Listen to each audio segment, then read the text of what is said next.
So you want to know about the DOL Fiduciary Rule expanding the ERISA Act of 1974. And are things going to be as they always were, or is your annuity practice going to take a fall? Yes, the DOL ruling is 1,023 pages long, which is on the scale of War and Peace and has a lot of subject to interpretation.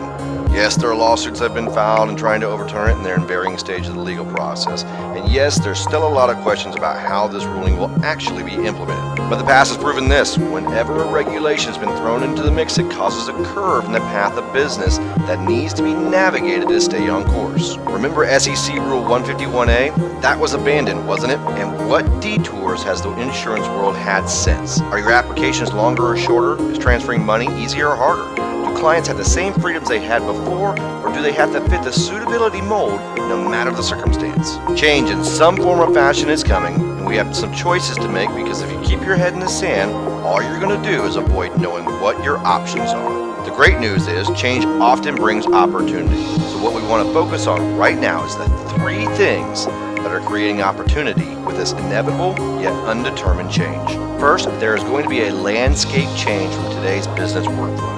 Fiduciary ruling impacts many things, but the most clear impact is to IRA and commission-based sales. As of right now, 65% of annuity business is commission only, while in 2008, only 1% of advisors were fee only. 60% of the average person's net worth is held in IRA accounts.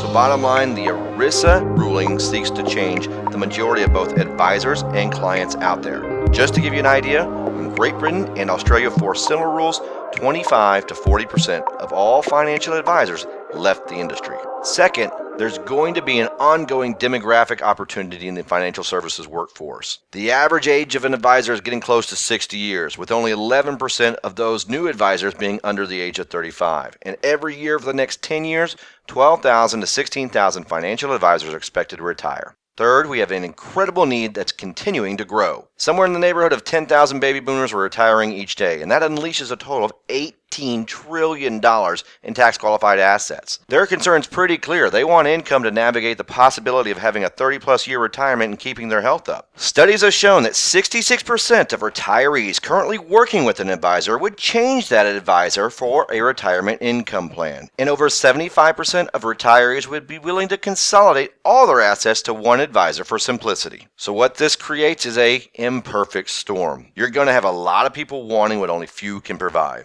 There are two impending deadlines, April 1st, 2017 and January 1st, 2018. To seize the most out of this opportunity, you need to rely on the experience of others who has helped advisors transition. We obviously know we have that experience, but here's proof. William Joseph Capital Management has a program with a 90% pass ratio of obtaining your 65, and 95% of our IARs have over $1 million of assets under management in their first quarter alone. That all comes with no prior investment management experience. Our strength is having a dynamic team that can dual focus on helping you alter your workflow and at the same time help you implement proven marketing strategies to tap a crowd of prudent people looking for planning. What makes us completely unique is our marketing programs made for the entrepreneur. Not only do we have a training website built to develop these skills you need to succeed, we also coach our reps to summit their prospecting goals with our value-added handbook programs. We have handbooks for Social Security education, CPA partnering, P&C partnering, and our proven cultivating process that you can use with your own clients, with any of these centers of influence, or other local advisors who are choosing not to become a full-service financial firm. We know clients prefer working with a full-service financial firm that can provide value to them. With a DOL change knocking down a lot of people, William Joseph Capital Management is committed to helping the entrepreneurs and caretakers of this industry get up and make a difference. As an advisor, you're in the business of helping people make a purposeful yet meaningful decision. And now that you have exposure to the inevitable yet undetermined impact the industry is facing, it is the opportune time for you to do the same. With so many variables in such short time, we can narrow our purposeful decision into three categories.